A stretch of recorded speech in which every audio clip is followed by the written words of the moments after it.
Hello, everybody. How are you? Wow, a packed room today.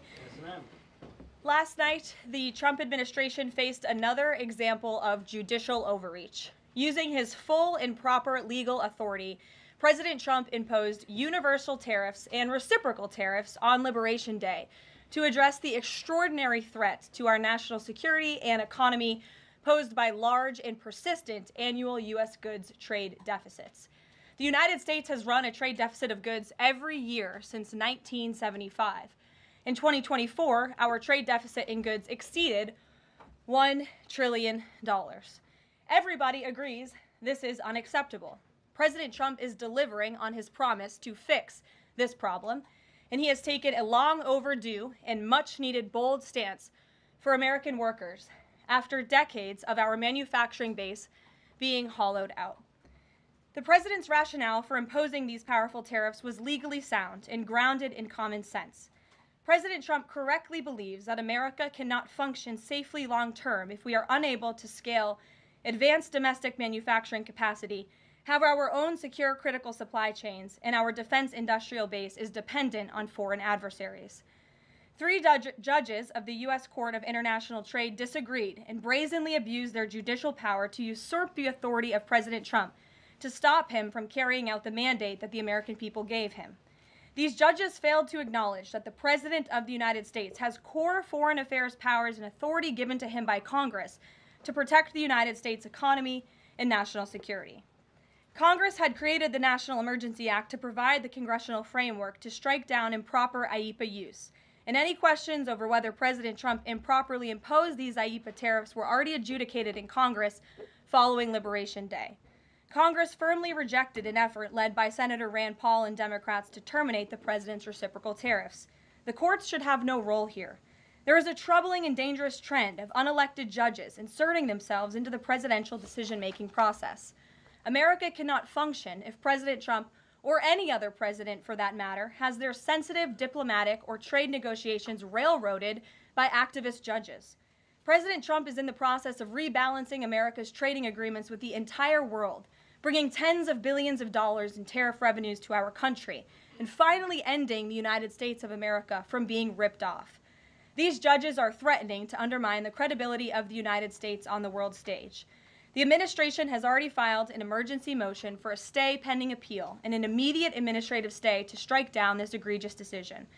But ultimately, the Supreme Court must put an end to this for the sake of our Constitution and our country. With Congress returning next week, it's critical that Senate Republicans maintain the momentum and quickly pass the One Big Beautiful Bill. The One Big Beautiful Bill will truly make America safe and prosperous. The One Big Beautiful Bill includes the largest border security investment ever. That's why the law enforcement groups are lining up to encourage its swift passage. The National Fraternal Order of Police, the largest police union in the country, just endorsed key provisions of the bill.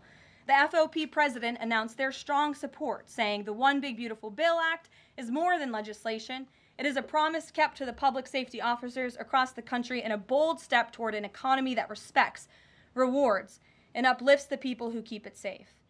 And the National Border Patrol Council, which represents nearly 20,000 Border Patrol agents, hailed the legislation as well. The group's president said this legislation provides a once-in-a-generation investment in the border security of our great country and will make America safer. The One Big Beautiful Bill will guarantee we can permanently have the safest, strongest, and most secure immigration system in American history. I also want to take the opportunity to debunk some false claims that have been circulating in the press about this bill.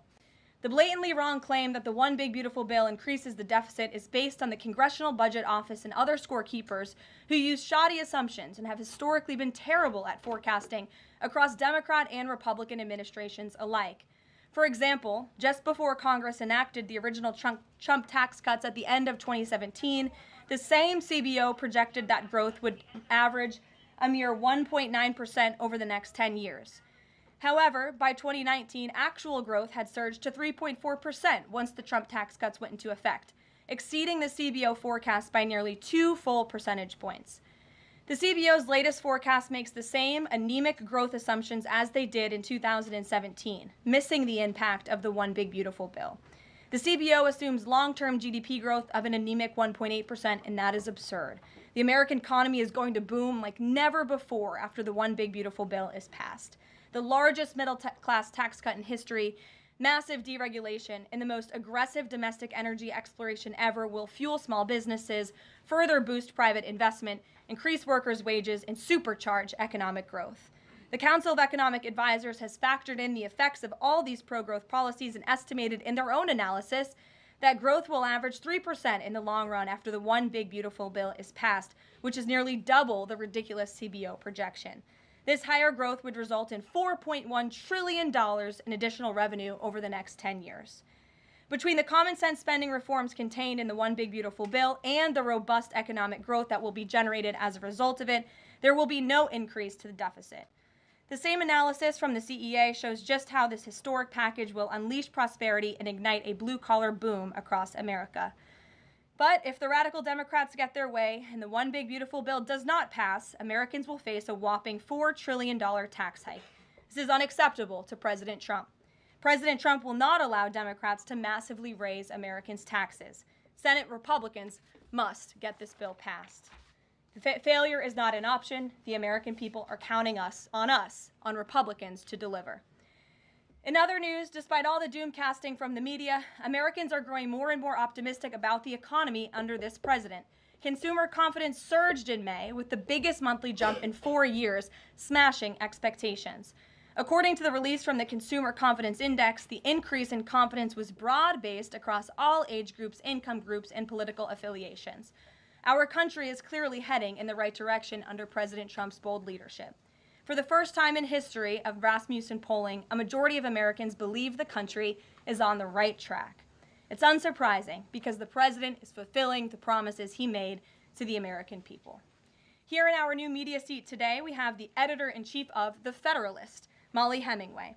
The Federalist is led by Molly and Sean Davis and provides fearless journalism and coverage of politics and culture to millions of readers all over the world. Thank you for being here, Molly, and why don't you please kick us off? Thank you, Caroline. Thank you. In the first Trump administration, there was an effort to stymie the agenda of Trump through the Russia collusion hoax perpetuated by many people in the media, including some people seated here, or the media outlets they represent, and other Democrats as well. The second Trump administration, to reference what you said at the beginning, seems to be subject to an effort to stymie the agenda using rogue lower court judges. You mentioned that the Supreme Court could and should do something to rein in these lower court judges. Also, Congress could do something about it, but they don't seem terribly interested in it. It also seems there's not much of an actual coordinated effort from this White House to take and tackle this effort from judges, Democrats and other people using these judges to stymie the agenda. Is there an actual effort by this White House to tackle this issue in a comprehensive way, and if so, what is it? There is an effort by this administration to tackle these rogue judges and the injunctions and the blockades that we have faced in our broken judicial system in every case. I mean, we have seen time and time again these lower district court judges ruling against this administration and the president's basic executive authority and powers. And this administration is fighting every single one of those battles in court, including already the block that came down from the tariff court, the IEPA court last night. And as on my way out here to the briefing room, I understand that there was another district court judge right here in Washington, D.C. who ruled against the president's tariff power. And I will get to the heart of your question, and I'm glad that we are addressing this in the room today, because nationwide injunctions ordered against the first Trump administration, Trump 1.0, account for more than half of the injunctions issued in this country since 1963. And President Trump had more injunctions in one full month of office in February than Joe Biden had in 3 years. And let me roll through some of these radical injunctions to paint the picture for the American people at home. These are not just talking points. These are real judges in the court of law who are trying to block the president's power and the policies that he was elected to enact. For example, a court ordered the Trump administration to return already deported terrorist aliens back to the United States. A court has ruled the Trump administration can't even temporarily pause our refugee programs. Courts prohibited the Trump administration from eliminating federal funding for child transgender surgery and mutilation, a practice that the American people overwhelmingly reject. A court also held that the Trump administration could not ban people experiencing gender dysphoria or mental health issues from serving in the military. Ridiculous. Courts prohibited the removal of transgender women from women's prisons despite potential physical harm to real women in those prisons, biological women. A Northern District of California judge issued an absurd ruling that the president cannot fire people within the executive branch without Congress passing a bill, even though Congress has expressly authorized the president through the Office of Personnel Management to authorize reductions in force across agencies. A court also ordered the Trump administration to rehire thousands of already fired employees in several cases. A federal judge blocked the Trump administration from defunding the Department of Education, another signature campaign promise that this president has the power to implement. Courts ordered the Trump administration could not eliminate funding for illegal DEI programs, hence the word illegal. These are illegal programs to begin with, and now the courts are trying to say this president can't roll them back. And a district court judge prohibited the president from issuing any categorical funding freezes. And then another court ordered on top of that the administration makes $2 billion of payments in 36 hours. These are just a few of the ridiculous orders that we have seen from lower district court judges every day, and we hope that the Supreme Court will weigh in and rein them in. But White House advisor Stephen Miller says it's judicial tyranny. Some people are calling it a judicial coup. You're saying you're responding to each and every one of these actions, efforts by these judges to delay or thwart the implementation of the agenda. But is there going to be anything more than that, or is it just going to let this operation continue, even though it could delay everything for years until the presidency is over? The administration is operating under the directive given to from the president that we need to comply with the court's orders. He's made that very clear, but we're going to fight them in court, and we're going to win on the merits of these cases because we know we are acting within the president's legal and executive authorities. And thanks for being here. Gabe. Thank you, Karoline. Question on tariffs, but first actually some foreign policy news, some breaking news. Some local Israeli media is reporting that Prime Minister Netanyahu told hostage families that he's accepted a 60-day truce offer. So can you confirm, have Israel and Hamas agreed to a truce? I can confirm that Special Envoy Witkoff and the president submitted a ceasefire proposal to Hamas that Israel backed and supported. Israel signed off on this proposal before it was sent to Hamas. I can also confirm that those discussions are continuing, and we hope that a ceasefire in Gaza will take place so we can return all of the hostages home, and that's been a priority from this administration from the beginning. I won't comment further as we are in the midst of this right now. So to be clear, you don't know if Hamas has accepted it yet? Not to my knowledge, but certainly if that becomes the case and this ceasefire goes into effect, you'll hear it directly from myself, the president, or Special Envoy Witkoff. On tariffs, Kevin Hassett earlier this morning, he brushed off a legal ruling and called it a hiccup, and he said that trade deal negotiations would continue. Why would other countries continue these trade deal negotiations given the ruling? Because other countries around the world have faith in the negotiator-in-chief, President Donald J. Trump. And they also probably see how ridiculous this ruling is, and they understand that the administration is going to win, and we intend to win. We already filed an emergency appeal. We expect to fight this battle all the way to the Supreme Court. These other countries should also know, and they do know, that the president reserves other tariff authorities, Section 232, for example, to ensure that America's interests are being restored around the world. But I can confirm that our ambassador for trade, Jamison Greer, already heard from countries around the world this morning who said they intend to continue with these negotiations. Peter. Thank you, Karoline. So many of the president's plans right now are being blocked by courts. If the courts are going to be the ones who are shaping policy, does the president wish he would have just become a judge instead? I think the president would take this job over being a judge, and certainly the president is acting within his authority. He wishes judges would do the same. But so the courts are basically telling you guys they think that the White House's policies, the president's policies, are in some way against the law. So why can't President Trump ask the Republicans that control the House and the Republicans that control the Senate just to make a new law? Well, these laws have already been granted to the president by the Constitution and by laws that have been previously passed. I'll give you another example. For instance, we've been blocked in court for the revocation of visas from individuals who have the privilege of studying in the United States of America. Secretary of State Rubio has simply used his authority to revoke those visas, to revoke that privilege, and we've seen the courts try to block that. So if these judges want to be the Secretary of State or they want to be the president, they can run for office themselves. It should be the other way around. But all of the actions the president has taken rely on legal authorities that have already been granted to him by our nation's existing laws. And on a different topic, there are some folks in President Biden's inner circle, who are now in talks with Republicans in Congress to give interviews about how they may have handled President Biden's decline. Is the president satisfied with aides only sitting for these transcribed interviews, or would he also like to see some kind of testimony from the former First Lady, Dr. Biden? I think, frankly, the former First Lady should certainly speak up about what she saw in regards to her husband and when she saw it and what she knew. Because I think anybody looking, again, at the videos and photo evidence of Joe Biden with your own eyes and a little bit of common sense can see this was a clear cover-up. And Jill Biden was certainly complicit in that cover-up. There's documentation, video evidence of her clearly shielding her husband away from the cameras. They were just on The View last week. She was saying everything is fine. She's still lying to the American people. She still thinks the American public are so stupid that they're going to believe her lies. And frankly, it's insulting, and she needs to answer for it. Ouija. Thank you, Caroline. President Trump was asked what he thought about Elon Musk's claim that the big, beautiful bill increases the budget deficit and undermines the work of DOGE. And the president didn't actually comment on those remarks. He just talked about the need to support the bill. So what does the president think about what Elon Musk said? Well, the president is very proud of the one big beautiful bill, and he wants to see it pass. He wants the Senate to get to work on it and send it to his desk as quickly as possible.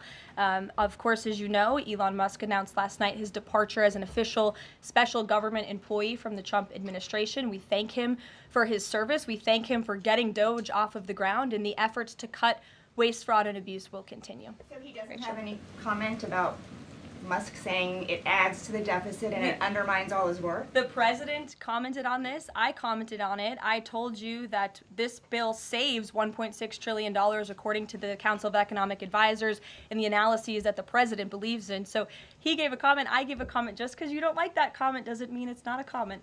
Rachel. Thanks, Caroline. Back on trade. I know you said the White House is going to fight this ruling in court.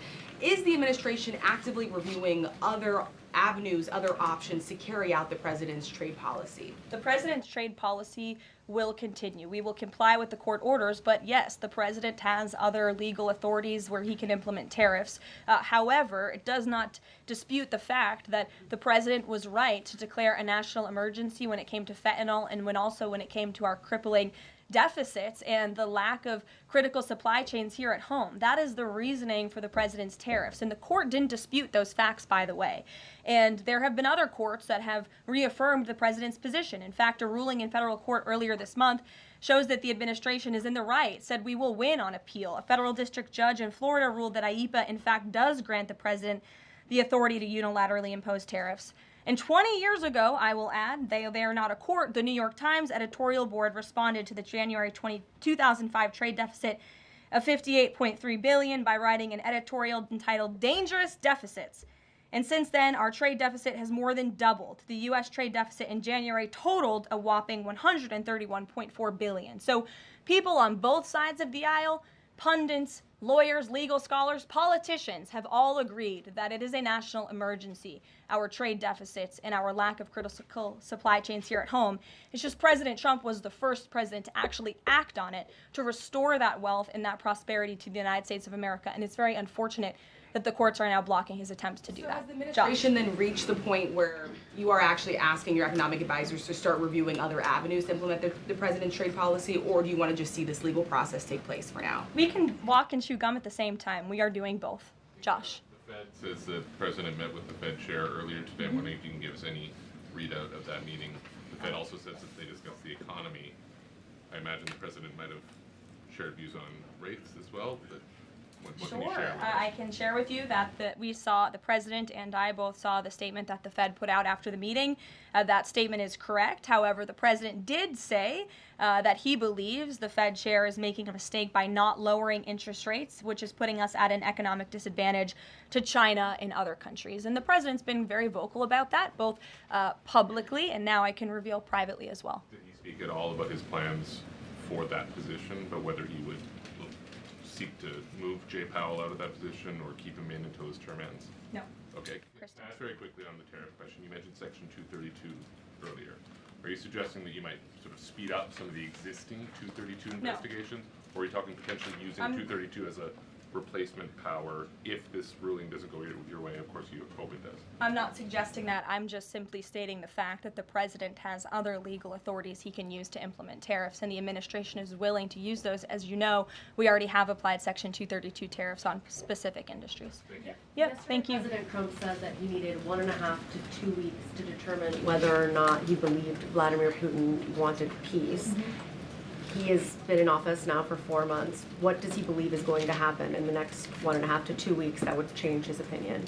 Well, it is my understanding and it is our hope that Russia and Ukraine will engage in direct talks and negotiations next week in Istanbul, and we believe that meeting is going to take place, and that is a meeting the president encouraged and urged for these two sides to come together and negotiate directly. And the president has been clear from the very beginning of this conflict that he wants to see this conflict solved on the negotiating table, not on the battlefield, and he's told that to both leaders, again, both publicly and privately. So hopefully next week it will move the ball forward in this. Is the United States going to participate in those conversations? We will let you know if the president plans to send a representative. I'm not tracking that at this time. Kelly in the back. Thanks, Caroline. Sure. I wanted to just clarify once and for all the Qatari jet, the sale or the gift, because the Qatari government is asking the U.S. to clarify that the jet's pending transfer was initiated by the Trump administration. So is this something that the White House is going to do? The amount of questions we've received, and we've been incredibly clear, and I have answered this, the president has answered this, the Department of Defense has answered this. This is a government-to-government gift transfer from the Qataris to the Department of Defense, to the United States Air Force. It is now in their hands, and for further details on where that stands, I would defer you to the Department of Defense and the United States Air Force. I have nothing more for you on that. Deanna. Thanks, Caroline. 2 questions, one on Big Beautiful Bill, one on immigration. Sure. Yesterday, Trump said, we will be negotiating that bill, and I'm not happy about certain aspects of it, but I'm thrilled by other aspects of it. Wondering if you could, share any specifics on that. And on immigration, do you know how many illegal migrants have taken Trump's voucher program so far and have deported themselves?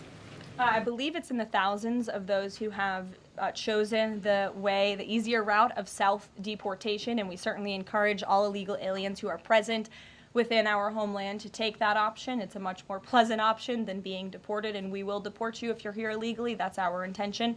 As for the first question, what the president was speaking about is how this is a great bill. However, it has come as a result of a hard negotiation. It's difficult to get things done on Capitol Hill, but thanks to President Trump, this bill is moving in the right direction, and thanks to House Republicans and the leadership over there as well, who did a great job mediating both sides of the caucus to move this bill to the Senate. And now the president, again, has told his friends on the Senate side and is already engaged in those conversations to get that bill back to his desk as soon as possible. Sure.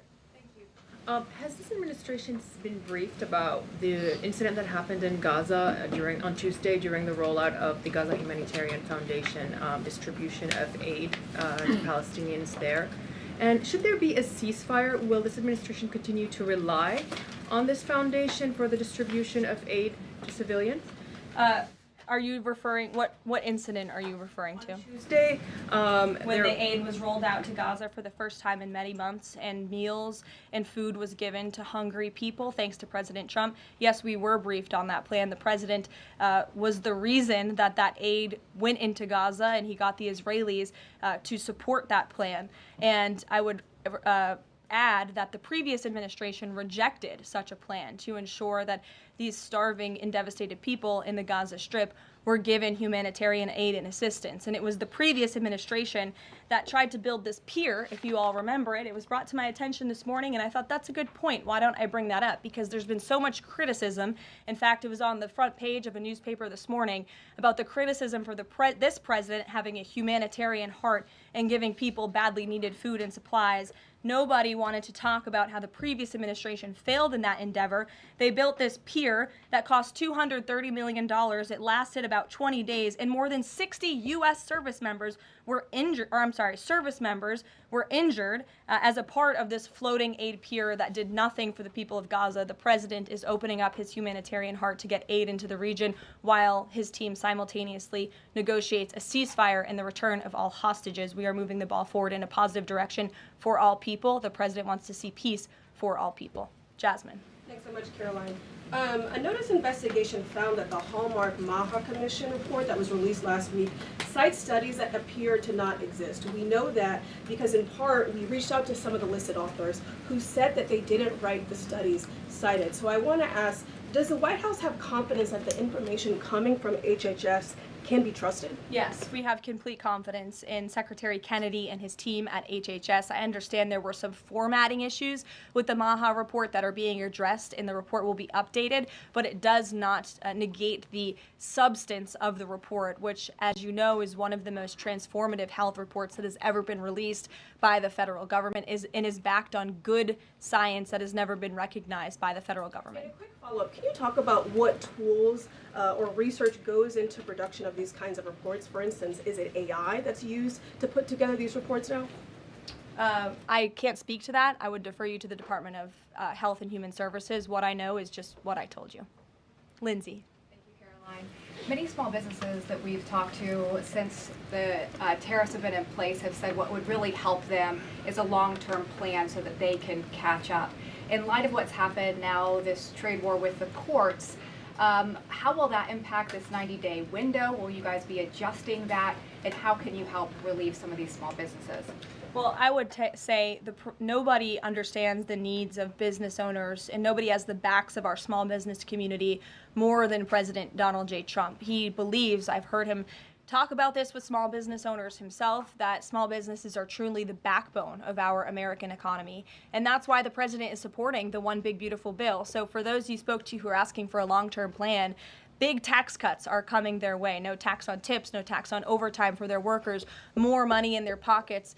Their bottom lines will be larger. They can pay their people more. Wages are going to go up. Inflation will continue to come down. We've already seen energy prices plummeting as a result of this president's economic and energy agenda that he has been implementing across the federal government, reducing burdensome regulation. All of that is good news for small business owners across the country. That's why they strongly support the president, and that's the Trump economic plan that is underway. And again, you're emphasizing, I believe, the need to pass the One Big Beautiful Bill, and the president wants to see that happen. Sure. Will you still work within that 90-day window for these trade negotiations? Does that still stand? Again, as far as we're concerned, our trade agenda is moving forward, and we've already heard from countries around the world today who will continue to negotiate in good faith with the United States so we can cut good trade deals on behalf of the American people, and we fully expect to win this case in court. Sure. On Golden Dome, the president put out this number of $61 billion. How did he arrive at that? Is that the number it will cost to protect Canada, and is it negotiable, or where did it come from?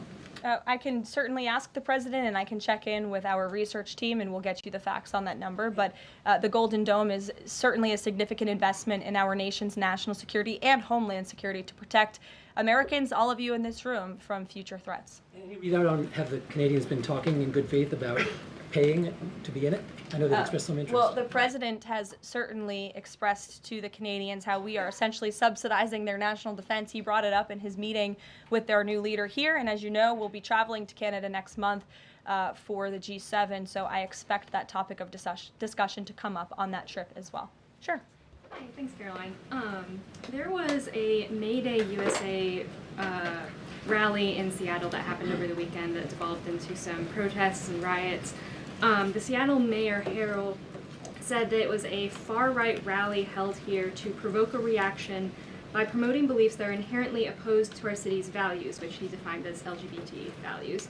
I know the FBI is looking into this, but has the president reached out to the mayor at all, asked him to apologize for this, and is this something that the administration would consider an example of anti-Christian bias?